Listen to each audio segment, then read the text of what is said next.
Hey, what's going on, guys? Hex Competitive back in today with a brand new video.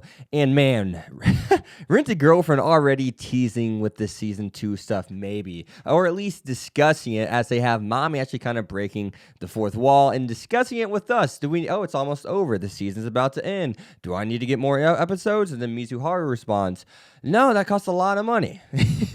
I hope that was just something to indicate a season 2 is coming, and I hope it wasn't a playful way of saying season 2 wasn't coming, or else I'm going to be pissed, because this show is absolutely amazing in its own little weird, silly, funny, goofy, dumb kind of way. It knows itself, and if you have a show that knows itself, it doesn't matter what it is, it's probably going to have some really good qualities nonetheless, even if it's, a harem series like this one is, which a lot of people like to kind of poop on, right? So, looking at what actually happened this episode, let's start with actually Sumi really quick here. We're going to get to Mami in about a minute, I promise. But Sumi is a new character, and what do I think about her? How do I feel about the character? First off, Kazuya, she's not Mizuharu. She's not on equal footing. Don't ever say that again. 2, her smile, it does need work. But it did make me blush at the end of the episode. No, just kidding.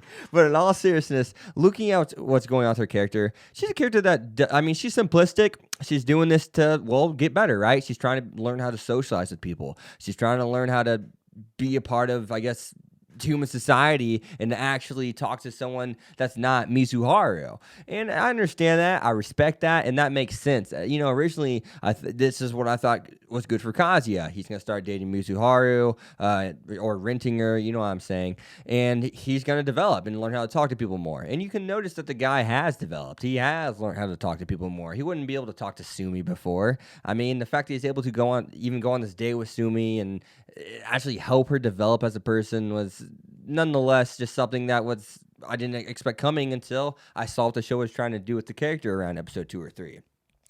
Now, looking at the other things like Mami following them around, the whole scene at the skating rink, that was funny. I did enjoy that scene. I thought that scene was cool. But at the same time, it really ended up leading to, Mami thinking Sumi was dating Kazuya, so she got curious. She doesn't even know why she's fixated on this guy. So I think the whole thing with Mami, really quick here, is the fact that she likes Kazuya because you don't know what you have until it's gone.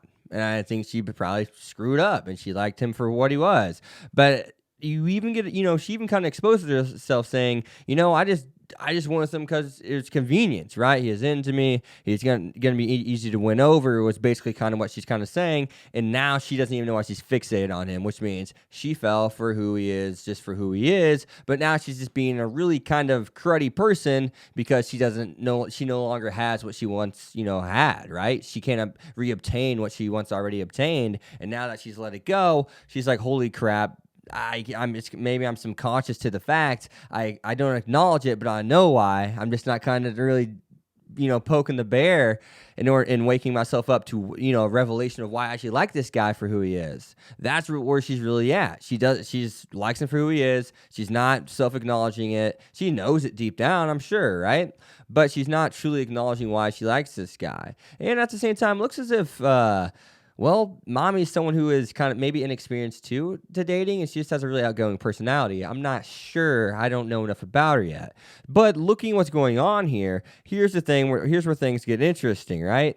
So, Mami rents Mizuharu at the end of the episode.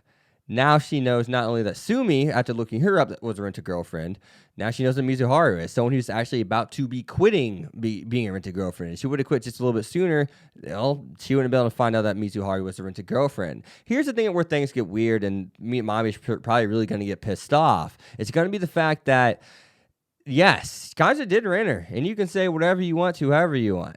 But at the end of and you may blackmail him for a while. But as soon as Mizuharu quits or Kazuya says, I don't care because I love that person for who she is, that's whenever it won't matter anymore. Because one friend already knows, and guess what? That friend doesn't hate him.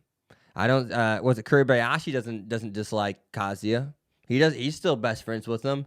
I'm sure Kibe would be too. It all comes back to their grandparents, right? And at the end of the day, you reap what you kind of sow. You lied to your family, so it only makes sense that you kind of get exposed, I guess. it's tough. It's a double-edged sword. They deserve it a little bit. Mommy's not a good person. She hasn't been. Maybe she has good intentions, but she's going about everything in the wrong way, blackmailing. I mean, think about it. That's what's probably gonna come up. I have you by the throat now, so. Since I know your secret and you don't want this secret to get out because of your embarrassment, and Mizuharu, don't want Kazuya to be so embarrassed. And of course, we have grandma and grandma, each other. Well, both their grandmas. That will be heartbroken because they do want to see their grandsons and or grandchildren fall in love and be able to see all that kind of stuff. Grandparents want to see that, just like your parents do, right? They want to be at that wedding. They want to introduce that person to the family and tell them all about the family so they can become part of the family and understand how the family works. And there's generations and generations, and that's just how it is. But you do reap what you sow, and they've been telling a lie. They've been playing a dangerous game, and you reap what you sow. That's all it comes down to. Now, when I really look at the show, though, looking at Mizuharu, looking at Kazuya, and just looking at what they've been through, looking at Kuribayashi, really cool character. He's kind of like the third best character after he got flushed out a little bit. His whole bit about, guys are stupid. Seriously, we're so stupid. I mean, we're talking about renting girlfriends here. I mean, we get it. We go on a date.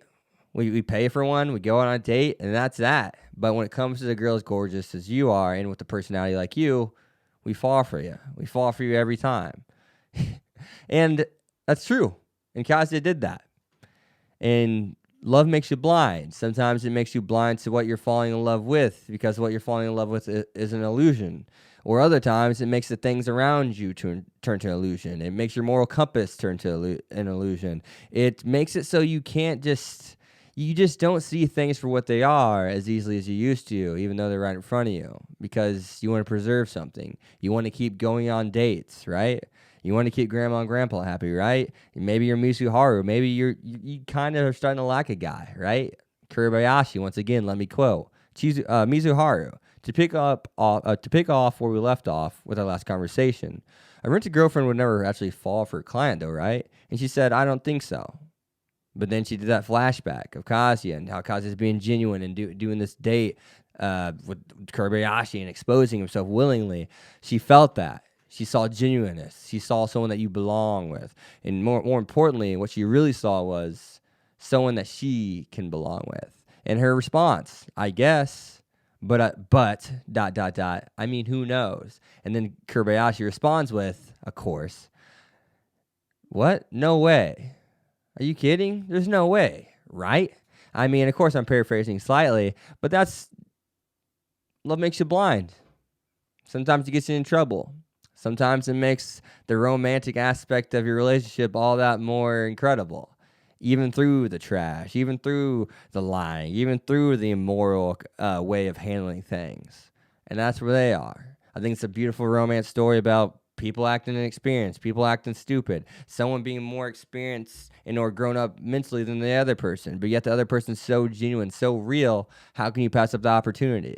It seems like in real life it's hard to find that, but I've kind of noticed that it's around, but it's not about necessarily finding someone that can fall for that genuine personality. It's about finding someone who fits what you like as well, right? And Kazuya, Mizuharu seem to found each other. But now that they found each other, and or the way they found each other, it's made it so they're in a situation to where they can't, instead of just finding each other and running into a straight path, it was like this windy path. It has knots in it, and these knots had consequences if certain other knots came undone. I mean, the foundation of their relationship and or getting to know each other is what's tricky. Them lying's the issue from the beginning. But with that being said, though, guys, as always, you guys have been Hex. If you're to like, comment, subscribe. Follow me on Twitter, X25. I'll see you guys next time. Peace. And yeah, I don't know if that was, but was that a hiccup or what? But yeah, next week's episode, gonna be amazing. I'm super excited for it. I'm so excited and sad. That's all ending here. Damn it. See you guys next time. Peace. Thank you so much for watching.